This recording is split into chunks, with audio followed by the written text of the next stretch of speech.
போட்டா தயிர் வடை, போடலன்னா மெதுவடை, ஓட்ட இருந்தா அது ஓட்ட வடை.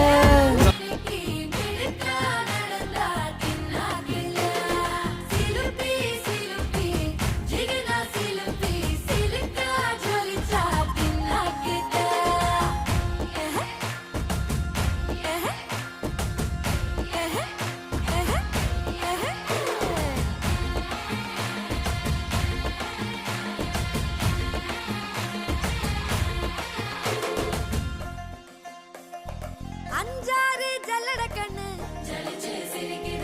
ஆடு மாடு தள்ளி நின்னு கோலக்காட்டு பொம்மை எல்லாம் தோக்கா திரியுது. தொக்கா போட்ட அக்கா பார்த்து காக்கா மிரளுது. கும்பல் கூடும்